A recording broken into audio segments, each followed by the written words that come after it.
Good afternoon, everybody, and welcome to our July Policy Board meeting, July 23rd at Fillmore Township Hall. And I'd like to start out our meeting today by welcoming Tim Berkman, our new Executive Director. Tim has made a big move with his family, and a leap of faith, like we all do at some point in our lives, to move to a place that he felt called to move to, but also I think after meeting all the wonderful folks in the search committee, I think it was an easy decision for him. I'm just kidding. But so Tim, I know some of you had a chance to meet Tim or observe the interview process. You all had a chance to look at his resume and his history, but we'd just like him to, for the benefit of the group, just do a quick intro and background, and we'll go from there. Well, a journey of 1,000 miles begins with a single step, and that for me is today. This is day one for me, and I just want to say I'm very excited to be here. Thankful for the opportunity. I appreciate you all giving me this opportunity to serve in this role. My family and I did move here. We pulled up, the moving truck pulled up last Tuesday, and spent a couple of days getting settled, but then actually spent Thursday and Friday in Northwest Indiana kind of wrapping up my role as engineering director for the city of Valparaiso, which I had the opportunity to serve the city since 2005, really. August 1st would have been 13 years for me. So enjoyed a nice long tenure there. I was able to accomplish a great deal, I feel, and was all the better for it. I think I come from a great team of individuals that certainly had a profound influence on me individually and professionally. And so I bring that with me, and I'm excited to put it into practice here with the MACC. So really thankful and excited to get to know each of you more individually. Have a lot to learn, of course, and my theme is to just be a sponge and listen and learn and absorb as much as I possibly can here in these first few weeks. And I'm eager to do that with each of you. So thank you, and can't overemphasize how excited I am and my family are to be here with you. Fantastic. Thank you, Tim. All right, we will start with introductions. And I always catch somebody with food in their mouth. Jim, thank you for giving me some time. Yeah, I was trying to delay that for you. Jim Story, Allegan County Board of Commissioners. John Conexel, Allegan County Road Commission. Todd Walters, Olive Township. Clinton Camp, Zulu Charter Township. Terry Nice, Holland Township. Ken DeWeer, Fillmore Township. Steve Redmond, Michigan Department of Transportation. Tom Bird, Ottawa Road Commission. Sherry Hunsberger, Park Township. Joe Bauman, Ottawa County Board of Commissioners. Kevin Kleinstra, City of Zeeland. Russ Style, the MACC Authority Board. Nancy DeBoer, City of Holland. Lisa DeBoer with MACC. Tim Berkman with the MACC. And Pankaj Rajadhyaksh with the MACC. So again, welcome, and hopefully a month from now, this is all second nature to it, right? Okay. All right. I'm sorry, I missed I always do this. Kelly Gower with the MACC. Carol Lawson with the MACC. Rob Mink with the MACC. Joe Halfman, candidate for State Senate. Welcome, Joe. Any comments from the public? That would just be Joe. Thank you. From here, I take it. Yeah. I'm Joe Hodman. I know most of you. I used to serve on this board. I am serving for the State Senate, or running for the State Senate. It feels like coming home to this room again because we had a lot of meetings here. Some of the faces around this board haven't changed since I left. So it's good to be here. You know me, that I started my political career at the local level. I was a city councilman, county commissioner, served on this board, and these are my roots. So I want to take that experience and what I've learned as your state representative for 6 years, back to the Senate. We're replacing someone who is sitting as the Senate Majority Leader, and we need to bring some leadership back. I think I have more experience than any others that are running currently, and I'd like to prove that. It's going to be a different game than when I went there in 2009. When I went there last time, it was about changing Michigan. Now it's about sustaining the comeback, and I think I can do that. It was the local issues that I learned here in Holland, specifically as a city councilman, that I brought last time. And when my colleagues were scratching their head trying to figure out what Public Act 312 was, it was me and a Democratic colleague from the east side of the state who had also served as a state rep, or as a city councilman. He and I tackled that issue together. We were the ones who got ability to pay language into the legislation. But I learned that when I was a city councilman. So those are the kind of things that I want to bring back. You've heard me talk before about revenue sharing. We're in a very different place than 10 years ago. I think it's time to start reinvesting into local revenue sharing. That's going to help this organization. It's going to help your local municipalities.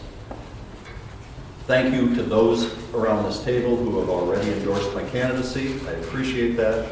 I have over half of the county commissioners that sit on the Ottawa County Commission, and I would love to have more endorsements in the next 2 weeks. We're just 15 days away, and I ask for your vote. Thank you. Thank you, Joe. And thank you for your service, too. All right. One thing that we do need to do is approval of the prior policy meetings minutes from May and June. I believe it was combined into one. Move to approve. Second. Okay. All in favor? Aye. Any opposed? Okay. It's approved. All right. So first up, I believe we have watershed project updates. And Kelly is going to update us on the Great Lakes Commission grants, among other things. Yeah, so I've got some fairly brief updates on these two grants. We have two small grants from the Great Lakes Commission. One focused on stream banks, the other focused on two-stage ditches. For the stream bank grant, we have 3 potential sites that we're looking at. So the survey work has been completed for all 3 of those locations. There was a little bit of a delay in the design process, waiting on some information from the DEQ, but that has been received. So Holland Engineering is still working on those designs. We have not received anything from them yet. So I'm just kind of waiting for Holland Engineering to wrap up those initial designs before we can go back and review those with the landowners and discuss the funding of those. But so that is moving forward. We have I think through 2020 to get these projects done, which we certainly don't want to wait that long, but we have time to do it the right way. On the two-stage ditch grant, we were able to identify a landowner, a farmer that Rob has been working with, kind of slowly but surely to get them on board with, kind of our conservation goals, and they finally agreed to move forward with a two-stage ditch on their project. It was a project site that we felt really would benefit from having a two-stage ditch, and I do have some pictures on the next slide. So we're continuing to work with Holland Engineering on this project as well as the stream bank project, but also on on both grants, the stream bank and the two-stage ditch, we also are subcontracting some work with the Outdoor Discovery Center, since they have a little bit more experience in doing these larger scale projects. So the Outdoor Discovery Center has brought Nicewander Environmental in to work on the two-stage ditch project specifically, because they've done the other ones that Project Clarity has installed in the last few years. So they have the experience, the expertise in doing the two-stage ditches, but for the Great Lakes Commission, we had to have a professional engineer review and approve the design. So that's where Holland Engineering comes in. So they worked together to do the survey work for this. So they completed the survey work, was that June 20, and then we do have the preliminary designs from Holland Engineering. from Nice Wander Environmental, so Holland Engineering is in the process of reviewing those currently. So that was just received last week. So here's a little bit more about the two-stage ditch site, and it's a little difficult to see, but this is Gordon Street and 72nd Avenue in Zeeland Township. And so there's a creek that runs through here. It comes out of this woods and through a pasture, and then goes alongside the road and under a culvert. It's Dutchman's Creek, so it's a water of the state. It's not a county drain. So this is the section from the woods till it straightens out on the road that we're designing a two-stage ditch. And then here's just a couple pictures of kind of the condition of what this looks like. You know, the banks are pretty severely eroded. There's at base flow, there's not a whole lot of water in this system, but when it rains, a lot of water comes through here. So with a two-stage ditch, that will increase the capacity of the channel, give the water more space to move through, and then it'll hopefully keep it within its banks and then protect the pasture. So it is a pasture. We are also working with the farmer through Project Clarity to get some fencing and then one livestock access point so the livestock can cross the two-stage ditch and get over to the other side of the pasture. So Holland Engineering is also working on a design for that cattle crossing that will then fund through Project Clarity, not through the Great Lakes Commission grant. So it's a little complicated. We got a lot of partners, different funding sources involved, but we are kind of the lead on managing the project. And then here's just one little of the design shots, a cross section of what this looks like currently is kind of these, if you can see the line that has the circles, that's what it looks like currently.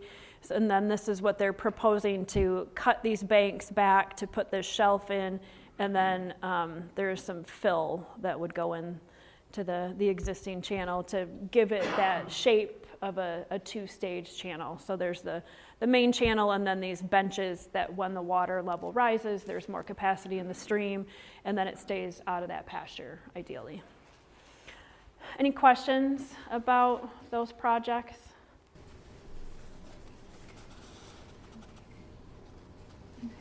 Now, were these scheduled for a while then, or?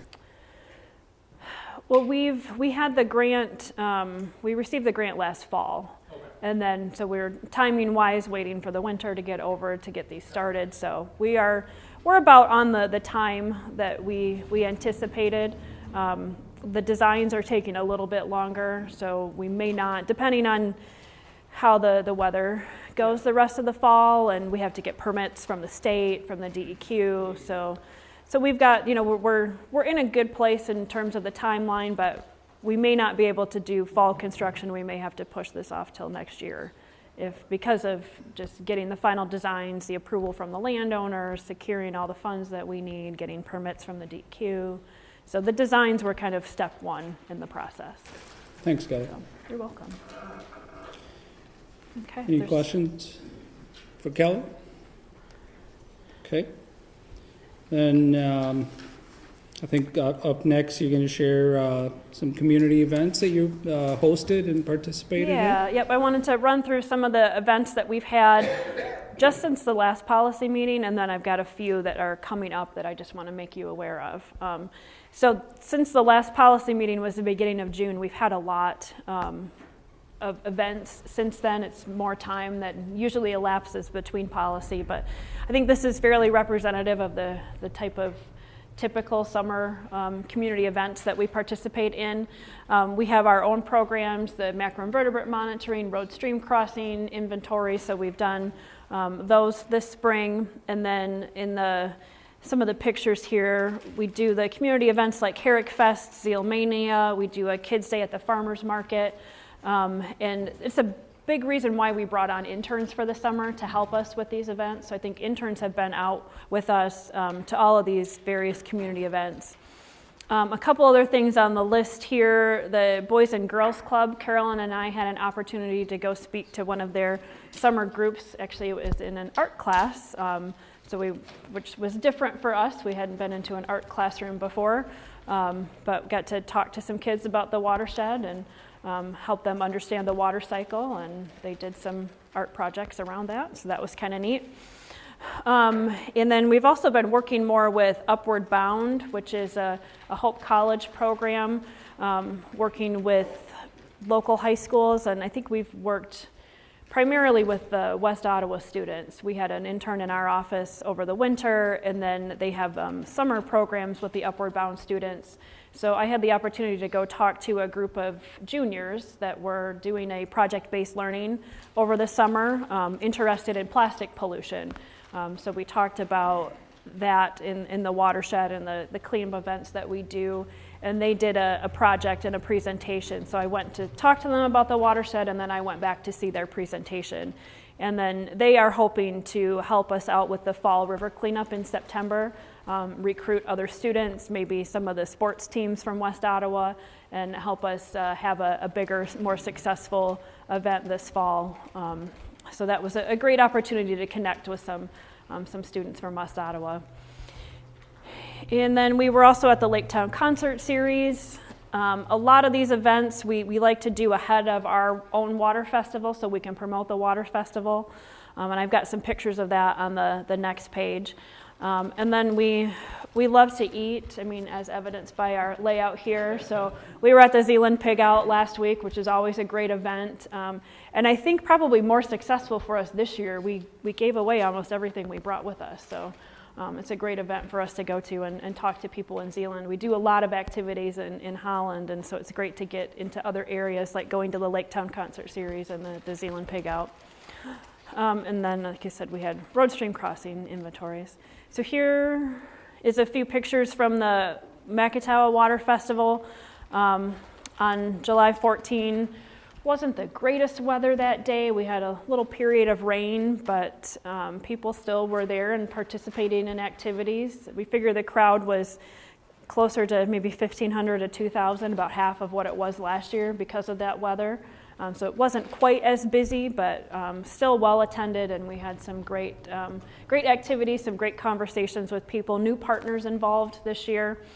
And so here, this is our activities here. We did this puzzle with kids, which took them quite a while, so it gave us an opportunity to talk to their parents while the kids were doing the puzzles. And so here's Carolyn talking to someone. We did a little survey to ask people what they know about watersheds and their actions and how they impact the watershed. So it was nice to have that opportunity to talk to adults while kids were busy with our interns doing puzzles. And then I did want to point this out. It's kind of hard to see, but this was like a big water station that we helped to sponsor the Outdoor Discovery Center purchasing. So there's the MACC logo is on there, along with a couple others, Nice Wander Environmental, Hope College, and I think there was one other partner involved in sponsoring the purchase of that. So they now have this big giant water station that can be available for us to use at other community events.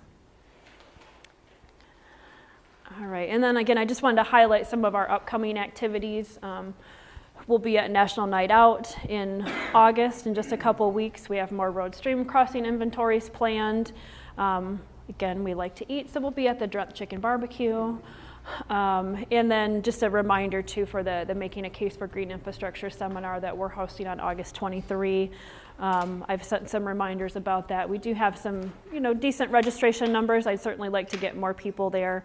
Hopefully you've all received multiple invitations, probably in the mail and via email. So I'd encourage you to sign up for that and encourage your boards and planning commissions to attend as well. So that's all I have, unless there are any questions about any of our activities. Any questions for Kelly? Well, Kelly, thanks for the nice summary, and obviously you've all been having a pretty busy summer, so thank you for doing that. Okay, up next on the agenda is a transportation program, and Carolyn will share an update to the MACC public participation plan. Yes, in your packets you will have the updated draft public participation plan. This is a required document of all MPOs within the state. And we typically update it when we start a new long-range transportation plan cycle. So since we are starting some work on the LRTP, this is one of the first components that we then update as well. So this has started now, it's official 45-day public comment period. It started 2 weeks ago at the last tech meeting. And in its most basic form, while there's rules and requirements for a public participation plan, our members of the state have actually encouraged us and have liked the length of our plan. They encourage it to be shorter because the main purpose is as a resource to the public. So they enjoy when it's not too lengthy or too difficult for a person in the public to pick up the document, review it, and use it as a resource to figure out how they can comment officially on different projects like the long-range plan or TIP, but then also how they can make comments or inquiries or just if they have questions, regardless of the time, all year, every day, they can always comment, ask us questions about transportation projects or any concerns that they might have about our transportation system. Along with this document, I will be creating just a one-page sort of tip sheet for the public as well that can be a standalone document, but will also be added in as an appendix to this, just so again that it's an easier piece for the public to use. We'll have all the contact information that's on one of those pages as well, so they can just know exactly who to contact at the office, phone number, letting them even know that they can contact us through Facebook if that's easiest. We want to give them as many opportunities to comment as possible. And we also let them know that when we receive their comments, we will let them know that we've received them, and that we will be bringing them to you as well, especially if it's a piece, if it's a public comment period on the long-range plan, for instance. We will collect those comments and then let you know what they are in a document as well. My ask for you is to please review the document as well, and let us know if you see anything that you think should be changed or added in. We do have some comments that came in from the state as well that we'll be adding. So next time you see this, we'll be at the August policy meeting, and we'll let you know what the other comments were from the state, and then those updates will be made, and then we will be presenting to you our final copy for you to approve at the next policy meeting. So it's a really brief overview. We did a note to the track changes, or I guess not the track changes, but the updates that were made are all in blue. So anything that's highlighted or typed out in blue, those were not in the 2013 plan that we were updating this from. And I always like to mention, I mentioned this at the tech meeting, one of my favorite updates to this plan, multiple times, the World Wide Web was referenced. So I updated it to either say the internet or online. So we made some modern updates as well, just to keep things fresh. Yeah, any comments on the public participation plan at this moment? All right, great. And again, yes, please review it. Let us know if you have comments. And there's a couple items that we're waiting to hear back from the state. Carolyn, so when this is finalized and approved by this group, you send that out by email to whoever's on your email distribution list also then, or? Yes, I think we would end up doing that. Okay. Mm-hmm. Yeah, for something, or a major plan like this. Or a link to where it might be on your website. And it would be on the website. Yeah. Yep, we'd cover all the bases like that. Okay. Yep, and that's part of the public participation plan, is it goes through and dictates all the rules that we have to follow. Yeah. So we will definitely make sure to follow all the rules as well with the public participation plan. And just as a refresher, this is required by law for us to update once every 5 years? 5 years. Okay. Yes. Okay. Yep. Thank you. You're welcome.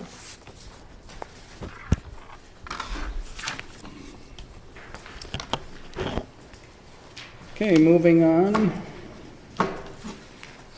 We're moving at a pretty quick pace here, which is, I'm sure no one has an issue with that. But I think, Elisa, you're up next. Talk a little bit about the TIP and amendments to that. It has been a super busy season with regard to our transportation improvement program. So first of all, I wanted to draw your attention to a memo that's at your place. And we don't normally have last minute actions like this, but it is the end of the season. So late last week, this memo was emailed to you, and I wanted to just inform you of a change, which is an official amendment to the Transportation Improvement Program. All right, so just as some background, I wanted to let you know that within our Transportation Improvement Program, for each of our fiscal years, we have a number of different funding sources, and this year we had some CMACC funding that was originally allocated to the Ottawa County Road Commission for the purchase of a low-emission vehicle. And we learned that that project was on hold, and so Brett Laughlin with the Ottawa County Road Commission was looking at some other opportunities for those funds. And so as a technical committee, we explored a number of different options. So what I'm going to present to you is actually option B of 3. So the first option was to allocate those funds to the BL 196 M121 intersection redesign. As you know, that started today, major project, and the MACC has already contributed $85,000 to that project. So we saw that as a great opportunity to be able to apply those funds. Well, we since learned that that was not possible. So we looked at Plan B, and looking at the current CMACC projects in our TIP, that's the way you're able to allocate to an additional project that's already listed.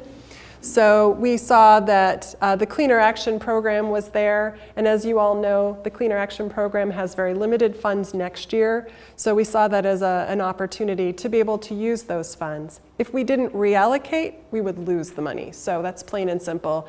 And as you know, this is something that the MACC is very frugal, but we also want to make sure that we do not lose any money that's federal money on the table. So what we've got here as a proposal is $16,000 that would be from the Road Commission project. And then there's an additional project that we noticed that the funds have not been allocated, and that's another case where you use it or you lose it. So that's West Train, and there was an additional $2,000. So the proposal is to apply that money to the Cleaner Action Program. That does require local match. So that was the phase where I went back, looked at the budget to see what type of local funds we could easily contribute to this project. So this is a bit conservative, and I just want to let you know. The Ottawa County Road Commission project was originally $120,000, so 58 was CMACC. I believe the remainder was local funds. So we're obviously not asking for that full amount, but, oh, I'm sorry. So the total federal is $18,000 and local match is $4,500. So basically we contribute $4,500, and then we'll have a significant amount for the Cleaner Action Program. So I wanted to alert you to this, and that is the background to the memo. So the memo itself, you know, there's a lot here in the notes, but I just wanted to make it very clear that this is something that's already in our TIP. We want to make sure we don't lose those funds, and there are two projects. That's why it's shown in the memo. So this is an action item, but I also wanted to just give you some other updates on the Transportation Improvement Program. There has been a lot going on, including, I don't know if you're aware of this, but the state has gone to a totally new TIP process. And they now have a new system called JobNet, which launched on Monday. We came to find out that the MACC was the first MPO in the state to put a project through this process. So it took a few days of working out some of the kinks, and now finally it's working smoothly. So you all are familiar. We had a special meeting on May 21st, and there were two projects that we addressed. One was the 64th Street resurfacing project, originally programmed in 19, and we decided that it would be in the MAC's best interest to program that in 18, so those funds were not lost. And so that was the project that made it through JobNet. So I can tell you that it was a challenging week, but in the end, we were just super pleased that it made it through. So that's now with local agency programs and will be obligated. So that's a great thing for Laketown Township and the Allegan County Road Commission. On a second part of that, we did find out that the Federal Highway Administration did not approve the US 31 Emergency Access Project within the 2019 fiscal year of the TIP. And there's a lot involved in that. I would be happy to answer additional questions, but basically wanted to inform you that it basically came down to the bridge itself. And the Federal Highway Administration had some concerns with that. And so they would not approve the TIP if that project was listed. Thus, there was a lot of work in terms of revising the TIP. So, a lot for you in a short period of time, but I did want to make you aware of this new system. And it's encouraging because it will move much faster. Something that would normally take weeks has the potential of just taking days or potentially hours. And I do want to let you know that MDOT had our back last week after 2 days of the system being down. There were 5 people that were involved in approving this project, and they accelerated it for us. So within a half hour, we had 4 of those approvals. So we really have to thank MDOT for moving this along for us. So. All right, and I believe that is all I have at this point. And this is... Take a vote on the yes. TIP amendment?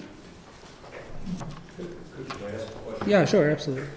I think I follow you, but I'm not sure. If we just, what's the budget impact on the MACC budget relative to these changes? Obviously, there's some negative impact evidently on the road commission, on the truck, and some other things. But from a budget standpoint that impacts MACC, how does all this shake out? So are you referring to the proposal for the CMAQ funding? Basically, we have $4,500 that has been allocated to expenses in the transportation program, and we're trimming that. So instead of spending it on transportation purchases, we're going to apply those funds as local match. So it doesn't change the budget, it's just we're reallocating dollars where we saw that we had been, we just really hadn't spent as much as we initially budgeted. So that's the reason that the proposal is $4,500 and not more. If I could have found more money, I probably would have attempted to get additional federal funds, but that local match is the important piece. Yes. With that understanding, I'd make the motion to reallocate the funds as recommended on the sheet. Support. Support from Tom. All in favor? Good. I'm sorry. Yeah. I'm sorry. What is the reason the funds are not being used for the replacement truck for the road commission? Because that program was not approved statewide initially. It was basically put on the shelf. And the road commission at this point wouldn't be able to purchase a vehicle soon enough to use the money. So it's still in the TIP for future years, and we will try to see if we can make that happen. But because the program was stalled, the schedule was such that it wasn't possible to make the purchase. So, yeah. Question. Any more questions? Okay. Not? We'll take I think we already have a motion and a second. All in favor? Aye. Any opposed? Okay, motion passes. And thank you again, just for the group's benefit and for Tim's as well. I know when Steve was here and with Elisa and the staff, for a small group, they've done a really nice job of making sure when things change, they jump on it and really make sure that if dollars are not being able to be used for a certain project, that we don't miss any deadlines to reallocate those funds. And I think, thank you for keeping on top of that. That's, I'm sure, very important to our stakeholders. So, thank you. MDOT, I don't know, do we have someone from MDOT here? Oh, there's Steve. Good afternoon. Just a couple of things to piggyback a little bit on Elisa's comments about our new software known as JobNet. I think Elisa did a real good job of using words in a careful context, in the first being, has the potential. This system does have the potential to make the TIP work a lot easier and go a lot smoother. But just like any other organization, large organization such as ours, when you redo your software and bring it in and develop it basically from scratch to meet the needs of the organization, there are going to be some problems, issues, bugs, however you refer to them. But in the end, the communication between the MPO and the state to get projects out the door, which in essence is what is always, with using the TIP, that's what we all want to do. We want to see our projects implemented, and we want to see the I's dotted and T's crossed so it can be done quickly. So paperwork type bureaucratic things don't hold them up. I really think that this software can get there, but bear with us. I attended the training for MPOs to learn as much as I could about how this is going to work. So Lisa also discussed how we had people ready to help her as we get this thing up and running. So it is a good thing. It's just it's going to take a little work to get, I think, to utopia, I guess, for lack of better term. The other thing I'd like to talk about real quickly is that there are a number of changes taking place. I mean, and one of them is going to, you have a new director today, is one, but another one is that we're changing a little bit too. John Lanham's no longer going to be the representative to the policy committee. It's going to be a gentleman by the name of Eric Mullen. That is due to some personnel changes that have taken place at the bureau level in Lansing. So the planning, statewide planning group is going to have different people here. It's going to be an interesting few months now as we move towards the end of the year. We're looking at some key retirements in higher management positions who have indicated that they're going to go out by the end of the year. We've got, obviously, a new legislature with many more members on how that's going to impact us. A lot of plans out there of how to fix the roads, but how that's all going to be implemented and how it impacts us down here at the local level is certainly going to be interesting. So I think this is a good time to say that based on the personnel change we're going to have here representing MDOT from the state level, statewide planning level. And we will certainly do our best to keep you informed of how things are going to change and how that impacts the MACC and how the MACC does business. So with that, those are the comments I have today. Well, thank you, Steve, and you know, we've always enjoyed the relationship we've had with MDOT, and as Lisa said, you've always been very supportive in helping us get our projects done in a timely manner. So hopefully we can continue to do that. Thank you. Administrative issues, we'll turn that over to Lisa just to quick cover our current month's financial. Sure. First of all, I'd like to bring your attention to the financial report. And on page 1 of 3, you'll see that total government funding is at 52.7%.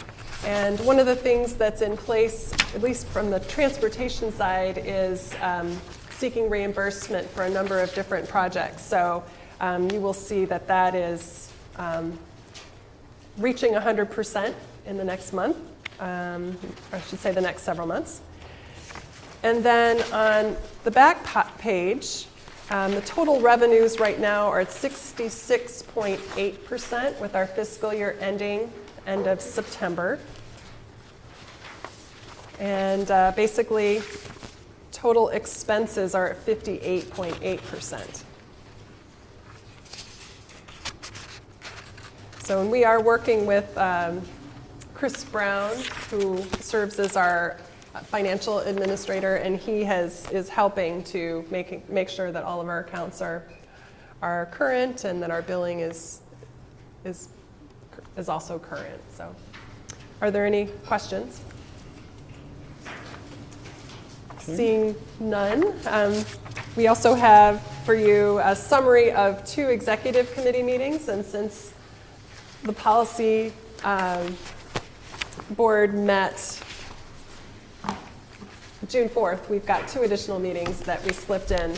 And you can see that they're pretty full. We had a great deal of conversation about communication with staff and some program issues that staff has been very involved in. So if there are any questions, I'd be happy to answer them. General comment. About 2 years ago, I'd asked that the executive committee show who attended on behalf of the executive committee, and I see we're back to the old way of not showing the attendees, and I'd like to highlight that. I think that is important for everybody here to know who in fact participated in those meetings. And I'd be happy to tell you that the only member that was absent was Hannes Myers, and I did visit him recently to ask him to fill some forms out for us, and he just wanted to send his greetings to all of you. So unfortunately he wasn't able to attend, but Terry Nienhuis, David Van Ginhoven, and Hunkage were all active and present. Yeah. And then, just as a reminder, sorry. Look, Sherry, did you say something? No, okay. Glenn's bothering me here. Oh, okay. All I said was he's just big shots. Would you like to sit over here instead? Just as a reminder, I know all of you and Steve and everyone else had put in a lot of work in redoing the bylaws, which we had approved here. As I understand it, it's just the way it is, but it has to be ratified by each stakeholder, I think by a 2/3 vote. So if you haven't done that, please plan on doing that, so we can implement that new structure soon. I talked to Lisa yesterday, must have been last Friday, about that very thing. Because we haven't done it. How many people here have taken it to your boards? See, I think what we need is, first of all, a reminder.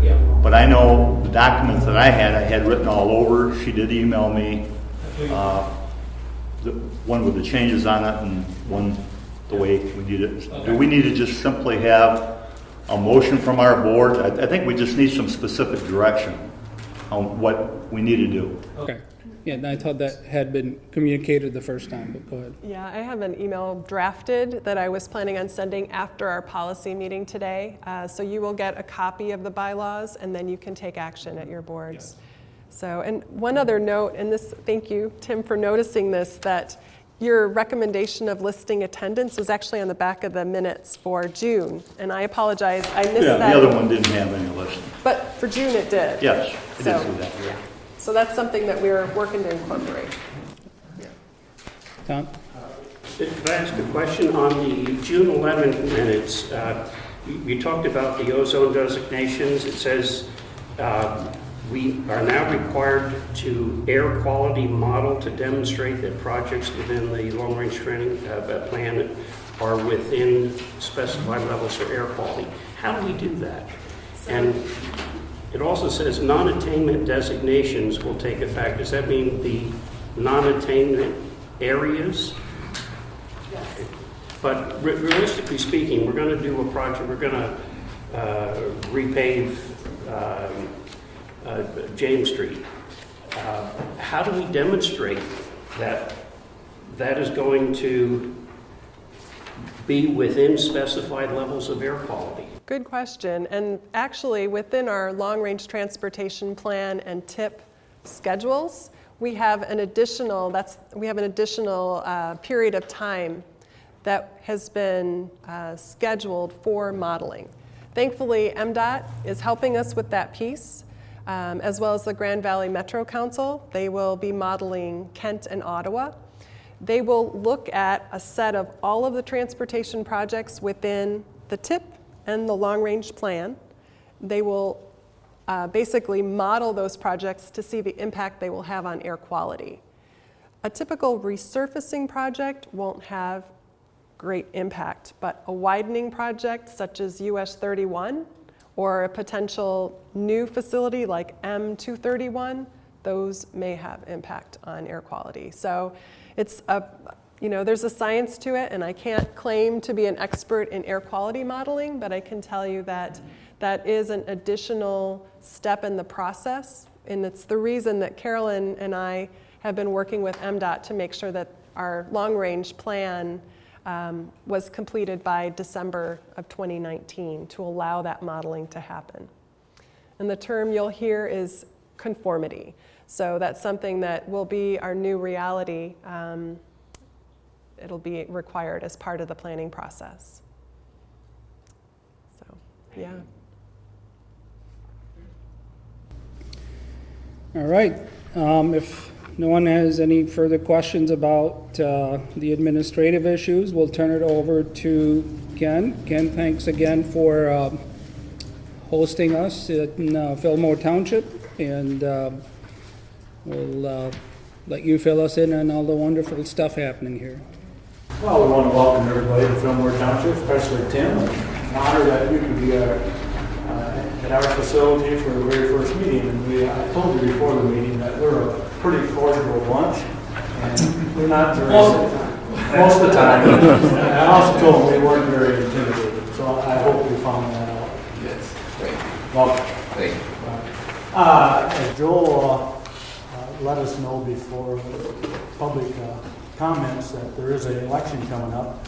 In our Fillmore Township, we have the normal state part of the state positions, and also we have some county things that are on the ballot as far as proposals, and we have two local proposals on our ballot for Fillmore Township. One is for the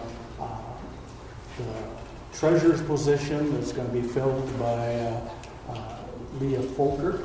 She's unopposed, but our former treasurer moved out of the township, so we have to have an election for her. The other proposal on our local township here is for the renewal of our police protection millage. We currently have a half mil that we have collect for the one full-time deputy that we have in the township, and we're hoping that will be renewed so that we can continue that position. If we find that the deputy in our township, even though it's a rural township, we share that with Over Iso, another very rural, but we still have quite a number of misguided individuals every month that needs Also called misguided. Need some guidance. Yeah, they need some guidance. So we're hoping that renewal passes. We have no doubt that it will, because it is a very worthy cause. Our building permits are just like everybody else. They have increased in the last this year. Although we don't get a lot of new residential homes, we average about 8 a year. But we do have a manufactured home facility on Otagon Street that has taken over new ownership, and in the last year they've placed about 40 new homes in there. So that is a very productive part of our fulfilling affordable housing in our area. Road projects, all our road projects go through Allegan County Road Commission. We're about half done with our road projects this year as far as resurfacing, crack filling, and we are trying a new product this year. It's called slurry coating. We have several dead ends in our township that have very low volume traffic. We are experimenting on those dead ends as to how that slurry product will hold up. It'll be report on that next year probably. But I think some of the subdivisions have tried this, and we hope that it will be a good fix for some of our less traveled dead-end roads. Just for information, about 35% of our total budget is spent on roads, and I think if every entity did that much for percentage of their budget to roads, we would have a very good road system. In Fillmore Township, we only have 1 through mile of gravel road anymore, and hopefully we can take care of that in the future, but just to maintain what we have is very expensive, as everybody knows.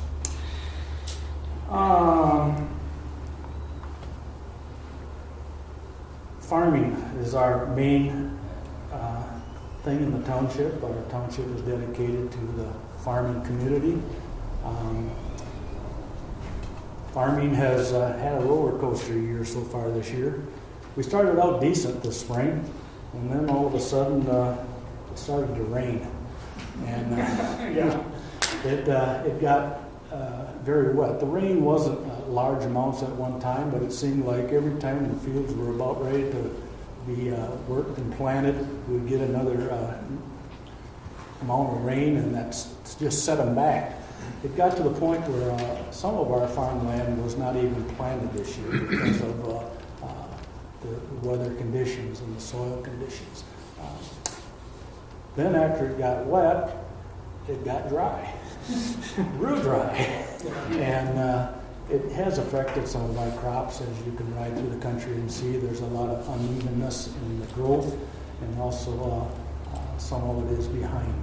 But we're thankful that this past weekend we received about 3 inches of rain right in this area.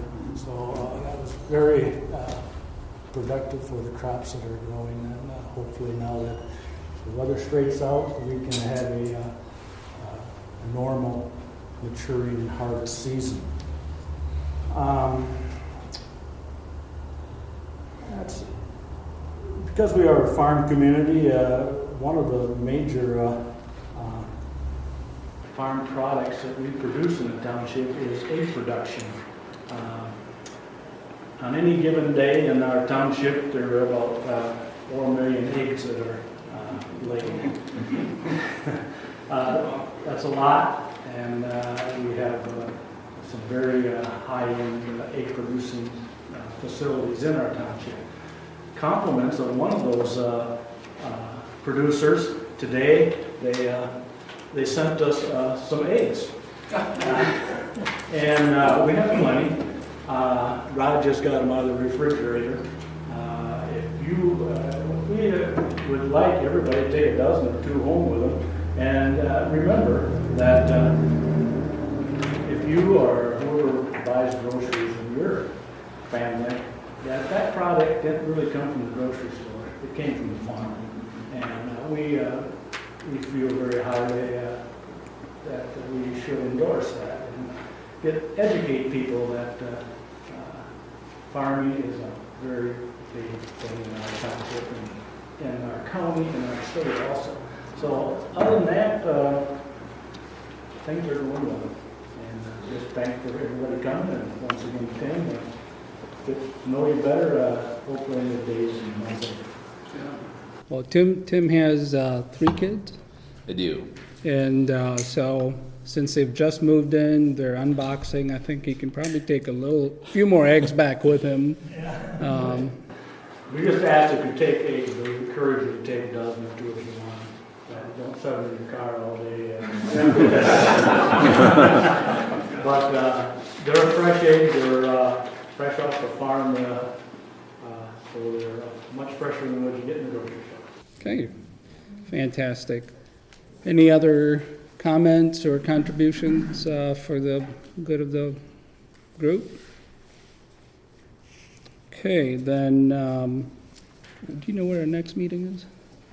Yes, the next meeting is going to be at the City of Holland. Okay. And I believe that Carolyn looked into the possibility of having the MACC holding meeting immediately after, so Okay.